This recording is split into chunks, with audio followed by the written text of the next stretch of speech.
Want to know how to study effectively? I hope so, because it can be a real game changer. If you're even close to being the serious lifelong learner I think you are, then like me, you probably need to balance a ton of activities like I did as a university student and still do. You may not know this about me, but I used to be the president of the English Undergraduate Student Association at York University.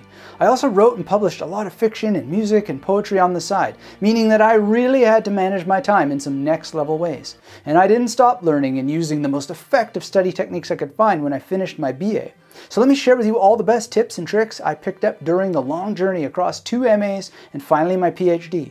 I don't mention my academic credentials to sound arrogant, but only to express the value of the skills I'm about to share. And you know what? I later used the same tips I'll be sharing in this new series to prepare for the weekly lectures and seminars I held while teaching as a professor in 3 countries too.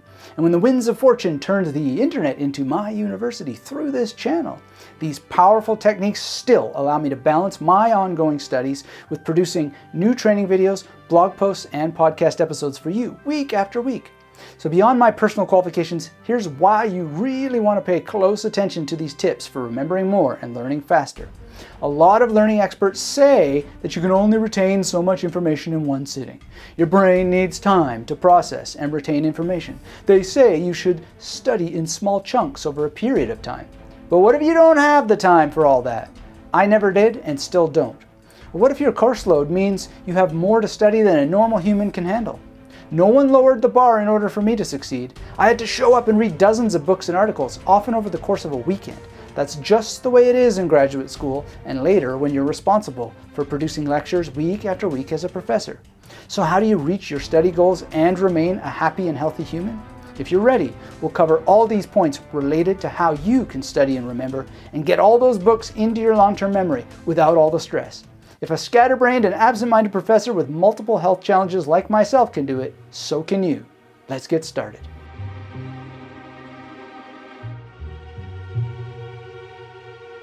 I used to stay on campus until the library was closed, and then I would take huge piles of books to my office. I would read, I would study, and I would read and study some more. And then I would sleep in my office. I remember waking up many times laid out on a desk in that office with books everywhere and feeling pure happiness. To study until the end of time, until you couldn't open your eyelids anymore and fall asleep and then wake up and study more, it was bliss. But I know not everyone feels this way about studying, and studying for long hours is often frowned upon. People say you have to take breaks and you can't extend it too long. And while there's truth to that, I have also figured out how to study effectively for long hours over the course of many years. And I absolutely love studying for long hours. The key to doing it is having strategies and techniques in order to get the most out of it. So let's take a look at 9 of the most important strategies I discovered so you can learn to study effectively too. The first strategy is simple. Schedule your study hours. The technique I recommend is to either make a spreadsheet or use pen and paper. Either way, create a schedule and include the date, topic, book you're studying, and the memory palace you plan to use. Here's an example of how you might build out your schedule spreadsheet. Please don't complicate or overthink this process. Treat it as an experiment and find your own best way as you go along. It's just tracking your progress, and doing so will sharpen your focus, concentration, and attention to detail. It will also help curb the temptation to jump around from one tab to another on your browser because you'll have the object of your discipline in front of you thanks to practicing the art of schedule tracking. One thing I find incredibly powerful when using a schedule like this is to write down my start and end times. For example, when I was a student, I used this technique to record when and for how long I studied each of my subjects. Instead of wondering where my time went at the end of the day, I had a written record of everything. This approach does take time and effort, but the results will speak for themselves. To build this into a habit, invest in a nice physical journal so you can track time in your spreadsheet and on paper. Before you know it, you'll build a habit and have a record of exactly how you spend your time. What do you do when you read? Do you just zip through a book or textbook and then have a hard time remembering what you just read? Instead of stumbling through your reading with nothing to show for it, use a note-taking strategy. To help you figure out what strategy will work best for you, watch my video on a few unusual note-taking techniques I've discovered over the years and decide on a note-taking strategy to implement. And while you're at it, if you're new here, my name is Dr. Anthony Metivier from MagneticMemoryMethod.com, inviting you to subscribe and enable notifications so you don't miss a thing. And in case you don't already have reason enough to get subscribed, please note that this is video 1 of a 4-part playlist on how to study effectively. We're creating a free masterclass for you based not only on my own experiences, but also the strength of our entire community and the best scientific findings we've discovered together, wrapped up with a few voices from other memory experts I'll be introducing you to throughout this series. Following today's video, you'll discover in the next 3 parts how to study and remember 5 must-have strategies, 12 ways to maximize your study time when using effective study techniques, and 8 frequently asked questions about how to study effectively for exams. So again, make sure you're subbed so you don't miss a thing, and for the love of memory, hit that thumbs up to help me train our robot overlords that humans still care about learning faster and remembering more using the greatest accelerated learning tradition humanity has ever known. Speaking of which, in the Magnetic Memory Method family, we're pretty partial to the Memory Palace. Not because we're deranged, but because it's the most effective learning tool in the world. Once you learn what a Memory Palace is, take the time to create your own first Memory Palace network. Then start using them right away. Soon they will become a key part of your effective study techniques. But what if you don't really understand what a Memory Palace is, or want to learn more about how to use this powerful tool? You're in luck, because you can sign up today and get your free memory improvement kit at magneticmemorymethod.com/YT. A lot of people miss out on the benefits of using a Memory Palace because they don't schedule it in. They think, oh, I don't have the time, and never make any progress because they give up before they even begin. Instead, use the scheduling strategy to carve out time in your schedule. Make time to learn about Memory Palaces. Create your first Memory Palace and start to use it. It's so incredible how much you can get done if you just put the clock on and you track it and you measure it and you actually focus. Priming is one of the biggest and most powerful ways to study effectively. Your experiences form priming memory. When you encounter an object, you subconsciously grow your ability to recall the same item, perceptual priming, or a similar or related item, semantic or conceptual priming. In some cases, you are also primed by the things you most recently heard or read, or the things you hear or read often. To help you learn more about priming and how to apply it to study effectively, I suggest you watch our video on how to memorize a textbook. If you want to learn how to study effectively for long hours, priming is a key component. A robust strategy includes the Big 5 language skills. What's the Big 5? Reading, writing, speaking, listening, and memory. This means you study information so it goes into memory and out of memory. While a lot of my focus on the Big 5 has been around language learning, you can also use these for studying any subject. For today's video, let's look in more depth at 3 techniques involved in the writing component of the Big 5. One of the things you can do to make sure you're studying effectively is to write little summaries of what you've studied. It might be as short as 100 or 200 words, or just enough to get the information out of your head. This approach is beneficial because it helps you test that you're actually understanding what you're reading. Writing out a summary helps you engage with the information on a different level. And look up the 1972 Craik and Lockhart levels of processing model if you're interested in some of the scientific research we have about how and why the Big 5 works so well. Writing up a summary also helps you test your knowledge. You not only have the opportunity to figure out where you have weaknesses, what you're forgetting, but also think about solutions. Rather than studying nonstop and hoping the information sticks in your brain, self-testing allows you to systematically go back and check that you retain the information you need. The Feynman technique is a teaching method that can also be applied to learning and studying. The 4 steps involve: write down everything you know about a topic, teach it as you would to a child as simply as possible, identify any gaps in your knowledge, and review the material again to simplify your understanding.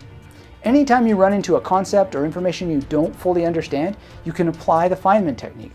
Write out your ideas about where the gaps are and how you might solve the problem. Another thing we don't talk about enough is drawing. These types of effective study techniques include diagrams, illustrations, and mind maps. Let's break each one down. To be honest, I often look at charts and graphs and think, I can't really follow this. But instead of listening to my monkey mind and rejecting the information, I redraw them in my own writing to figure out what they're telling me. This is part of the levels of processing effect. You can even take notes while you're doing it. Because I integrated and assembled with these graphs and charts that used to confuse me, I now understand them better. Instead of immediately dismissing them and thinking I can't understand, I start to imagine, what if I could?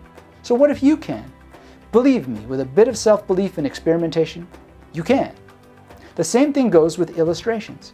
If you're not in the mood for memory techniques and just can't seem to find the motivation to create magnetic imagery, how do you get yourself to do it?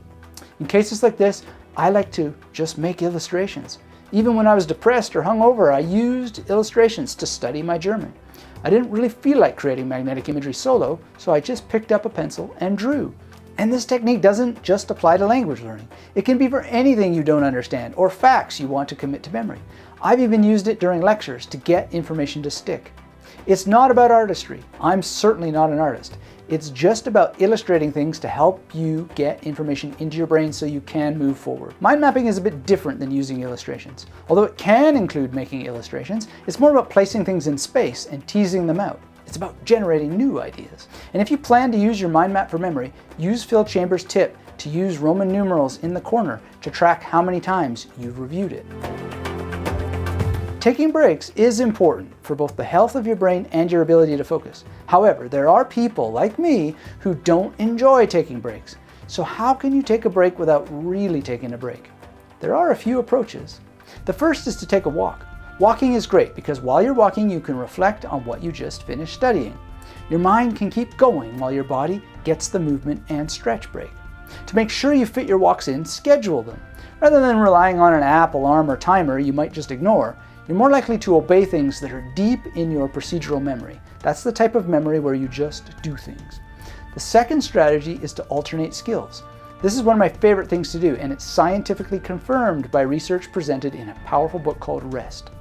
The basic idea is this: if you're non-stop studying and reading, one of the things you could do to rest, also known as taking a break, is to read something else. You don't have to stop reading. You just switch up what you're reading. The third strategy is to use cognitive shifting. You want to focus, but you want to do so in a way that's not task switching or multitasking. The more you train yourself to be able to cognitive shift, the longer you can study effectively for long hours. In Rest, the author teaches how to do cognitive shifting in a way that promotes rest. It's beautiful. Here's the truth about having a strategic approach to studying. Planning is often more important and powerful than the plans themselves.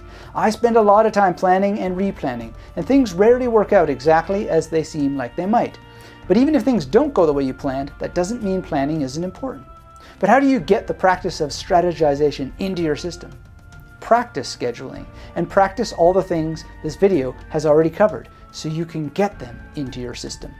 Learn how to plan by planning to plan, and planning to practice, and practice planning. It's a perfect circle. And when in doubt, plan, plan, and plan some more.